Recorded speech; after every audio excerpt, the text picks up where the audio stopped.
Muy buenos días, nos presentamos. Nosotros somos docentes de formación del Benemérito Instituto Normal del Estado, General Juan Crisóstomo Bonilla. Somos docentes que estuvimos en la jornada de observación y ayudantía en la Escuela Jesús González Ortega y la Escuela Primaria Portolinía. Somos del quinto año, fase 5.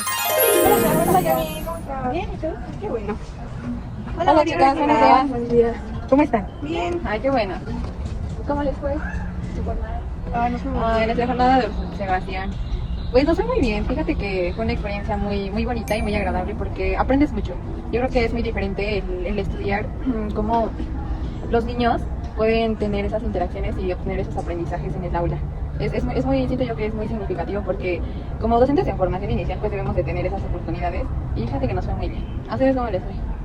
Pues nos fue bien, y aprendimos mucho de los maestros, de la familia. Y pues siento que también esto nos va a ayudar mucho para nuestra formación, para obtener muchas herramientas y para aprender. No, pues qué bueno, está muy bien. Hay que recordar también que la teoría es muy diferente a la práctica, Sí. porque tú puedes haber estudiado algo, pero los niños tienen otro tipo de aprendizaje y comportamiento, ¿no?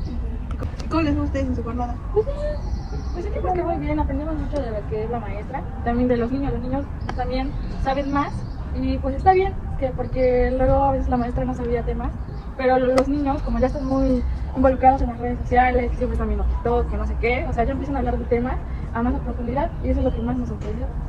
Porque también nos dio muchos consejos la maestra. ¿Sí? Pues a nosotras sí nos sorprende porque sí influye mucho cómo la maestra lleva su organización en el aula. Lo que logré observar es que ella llevaba una dinámica toda la semana, era que al iniciar sus clases, lo primero que hacía era revisar las tareas. Y los niños pues ya incluso sabían, ¿verdad, Cher? Porque Sí. sacaban sus libretas y ya. En dado caso que los alumnos no presentaran las tareas, pues esas las tenían que hacer durante el recreo. Obvio, no los limitaba en desayunar, pero pues lo tenían que cumplir más que nada para que los niños aprendieran a ser responsables. Y como dicen, el hecho de que ahorita ya la tecnología, todos los dispositivos que estén cerca de ellos, pues siento que también son unas herramientas muy importantes, pero siempre y cuando pues lo sepas como que manejar conforme a la edad que ellos están, que es quinto año.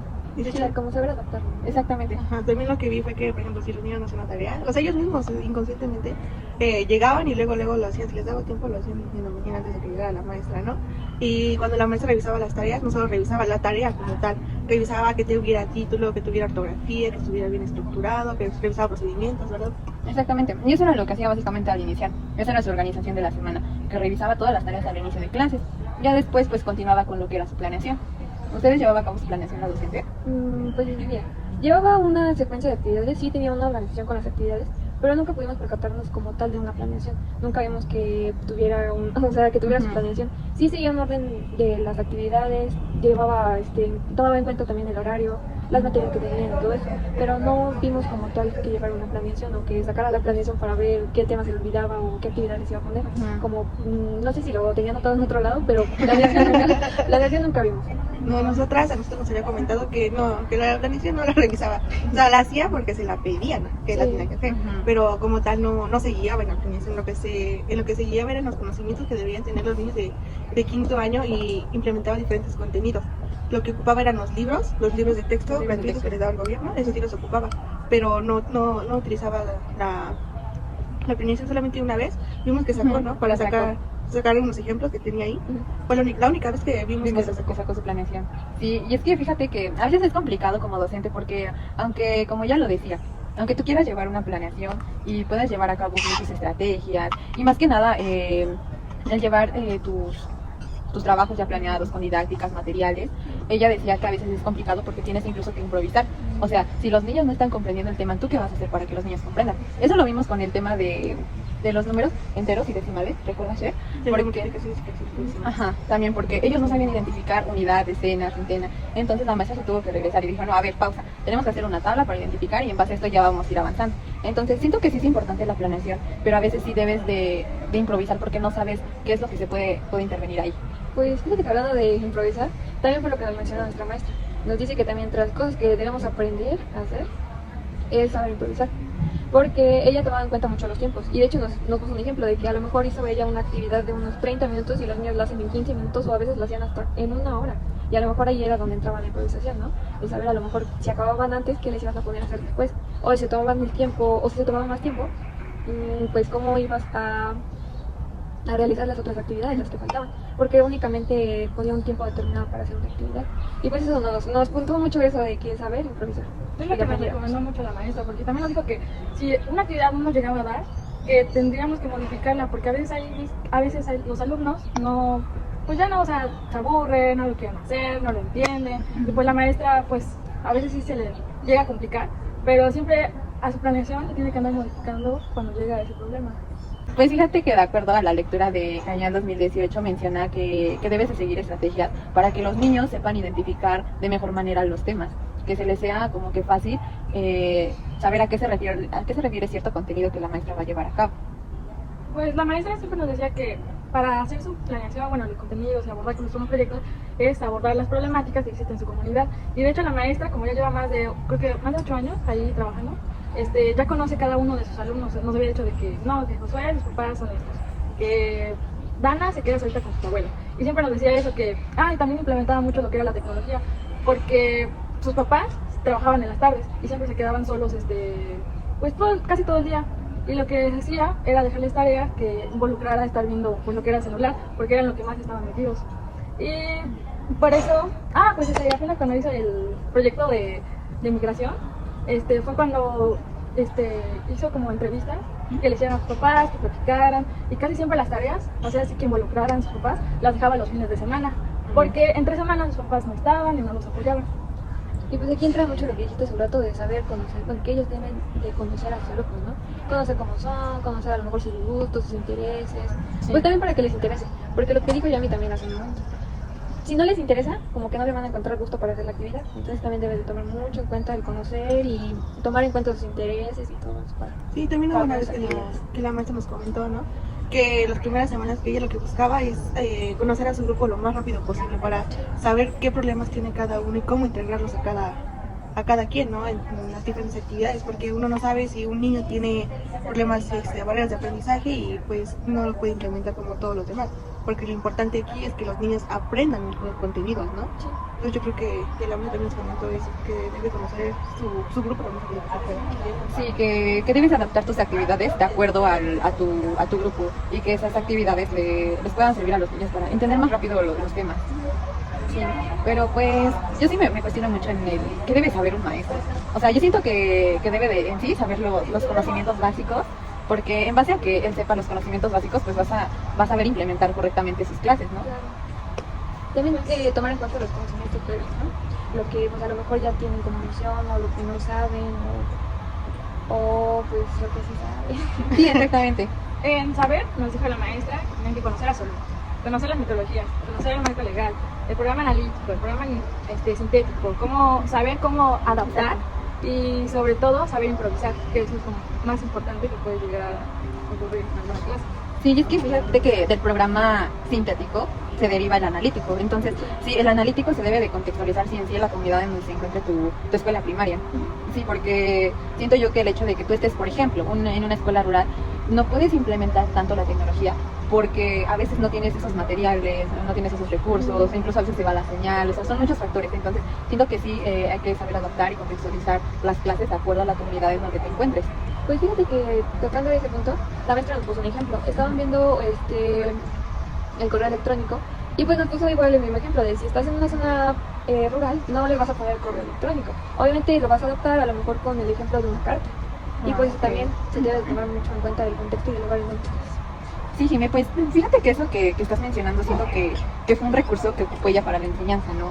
O sea, y también no solamente eso, sino preguntarnos todos aquellos recursos que utilizaron los docentes durante la jornada de observación. Por ejemplo, como bien les mencioné hace ratito, la maestra tuvo que ocupar este material de cartulina para que los niños pudieran identificar fácilmente los números decimales y los enteros. Entonces, saber qué materiales vas a implementar para que tus niños les sepa como que más fácil captar aquellos aprendizajes. Ajá, y también adaptarse a lo que tienes, a lo que quieres tu escuela y a lo que quieres en tu contexto, ¿no? Porque independientemente de que estamos en una zona urbana, por ejemplo en nuestro caso, no había prácticamente tecnología, o sea, la sala de cómputo estaba totalmente cerrada, no había proyectores. Lo que sí nos comentó una vez la maestra, que los proyectores solamente los tenían los grupos de sexto, pero pues casi no los ocupaba, entonces estaban ahí guardados. Entonces la maestra lo que quería era que del consejo técnico, iba a hablar sobre ese tema, que los proyectores, pues los que no lo ocupaban, que fueran para los demás grupos, porque eso es Sí, un, además para los que hicieron. un recurso muy importante. Porque en nuestra escuela, así, proyectores, casi no vimos, solamente en la clase de artística. Ajá. Nada salía el maestro que con un proyector, pero lo que eran los salones no había nada de eso. Casi no había materiales en el salón, solamente había hojas blancas, unos colores estaban por ahí, medios tronados, marcadores ya casi sin pintar. Y pues ya la maestra tenía que traer su propio material. Pero fíjate que tomando en cuenta, vuelvo a apuntar en lo mismo de conocer a los niños, la maestra nos repetía mucho que los niños eran muy hiperactivos, que les gustaba hacer muchas actividades con juegos. Y pues en una actividad que les llamamos era pintar con gises, un papel craft. Y pues vimos que se divirtieron mucho porque hicieron sus dibujitos y todo eso. Ay, qué padre. Y pues siento que para el salón en el que estuvimos son más actividades a lo mejor como de dibujar o poner con colores, no Sí. tanto, no tanto como escribir, más Sí. como a lo mejor con juegos, con cosas más interactivas. Sí, pues fíjate que sí es importante. Y como, bueno, vuelvo a recalcar el punto de la compañera Charlie, que dice que los proyectores no se ocupaban y que toda esta problemática se iba a plantear en el Consejo Técnico Escolar. Y pues siento que sí es importante porque fíjate que nuestra docente utilizaba una bocina para ponerle videos a los niños, pero pues ellos, o sea, solamente escuchaban. Y siento yo que esos proyectores que están guardados se deberían de sacar para que pues los niños puedan tanto ver como para escuchar, y quieras o no, aquellos niños que tienen un aprendizaje visual, pues es fundamental, porque los niños que posiblemente el escuchar como que les distraiga, pues es fácil que no puedan adaptar rápido esos conocimientos. Y pues ya basándonos en la evaluación, nuestra docente nos platicó que la evaluación la llevaba a cabo durante todo el proyecto. Que si el niño hace preguntas, que si lleva los materiales necesarios, cómo se comporta, si obedece ante las indicaciones. Por ejemplo, algo que sí logramos percatar fue durante su debate que tuvieron, ¿lo recuerdas? Sí. Tuvieron un debate acerca del fútbol y básquetbol. Y entre ellos se retroalimentaban sobre la información que los alumnos se replanteaban, ¿no? De que pues no, el fútbol es mejor por eso, por eso. Hay que recordar que también es esto, o sea, sí, o sea, se ve que saben y que si se interesan pueden aprender mucho. Exactamente, entonces pues siento yo que sí es fundamental que el docente tenga los conocimientos y sepa cómo los va a aplicar en el aula. Pues conforme a la evaluación, la maestra me enseñó en una libreta, llevaba igual la evaluación por proyectos. Terminaban un proyecto, los evaluaba de que a lo mejor si hacían, no hacías, y me enseñó el proyecto de un tríptico. A lo mejor si el tríptico tenía título, si no tenía, si tenía información necesaria, si tenía imágenes, si no tenía imágenes, si al inicio tenía el nombre, si tenía la escuela y todo. O sea, era más como una lista de cotejo de sí, no, sí, no. Sí, fíjate que la lista de cotejo y también a nosotros nos mostró lo que es una rúbrica. Ajá, de todo lo que le faltaba al niño, si lo logró, no lo logró, o está en proceso, o se desea mejorar. Entonces siento yo que también esas maneras de evaluar pues también son importantes para el docente, porque ahí va a identificar si realmente el niño aprendió o no, o qué hay que ajustar en sus clases. Sí, porque nuestra maestra nos decía que hacía su lista de cotejo de 10 puntos, porque para ella y se le hacía más fácil. Las primeras 5 las hacía en habilidades para desarrollar y las otras 5 las hacía en los aprendizajes que generaba el proyecto. Bueno, al finalizar, ¿qué aprendizaje tenían que llegar? No, pues sí, siento yo que sí es interesante todos esos puntos. Sí. Y fíjate que sí es muy importante, como lo repetí al inicio, que como docentes de información sepamos o identifiquemos cuáles son las herramientas que utilizan los maestros o docentes titulares a los que vamos a observar, porque sí, en un futuro, ya estando frente a un grupo, pues va a ser importante conocer todo Y esto. también todo lo que involucra la evaluación, la planeación, Exactamente. la improvisación también. Sí, son muchas cosas. Pues qué padre que hayamos tenido esta experiencia. Siento yo que sí nos va a servir de mucho. Esta oportunidad de aprender cada vez, ¿no? Sí, no es lo mismo las teorías, lo que nos enseñan aquí, allá dar una clase con niños, conocerlos, ver cómo aprenden, el contexto, todo eso. Sí, fíjate que sí, eso es muy, muy diferente. Pues me dio mucho gusto verlas, chicas. Ojalá Ay, sigan no. aprendiendo mucho. Pues también a nosotras nos agradó bastante. Y fíjense que es muy importante tener estas pláticas, porque así identificas los contextos que hay dentro de una escuela primaria, ¿no? Sí. Tanto, es muy diferente estar en una rural a una urbana. Entonces, pues, qué bueno que tuvimos esta oportunidad y poder platicar y compartir nuestras experiencias. ¿Algo que tengas que decir, Jimé? Pues que todo esto nos va a ser de mucha utilidad para ahorita que vamos a pasar al tercer semestre. Exactamente, sí. Creo que todo lo que tuvo que ver relacionado a las jornadas, la observación, la planeación, evaluación, metodologías que el docente llevó a cabo, nuestros docentes titulares, pues sí es importante, porque todo esto va a ser de base para el tercer semestre. Sí, de mucha ayuda porque ya vamos a empezar con las planeaciones. Bueno, pero agarrarlas con amor para que todo vaya muy bien. Sobre todo ya también empezar a dar tus primeras clases. Exactamente, yo creo que va a ser una experiencia muy bonita y todo eso nos va a ayudar bastante. Así que les deseo mucho éxito en el tercer semestre y que todo nos vaya súper bien y sigamos aprendiendo más de los niños. Que por ellos es por lo que estamos acá. Bueno, chicas, pues muchas gracias. Gracias. Nos vemos luego.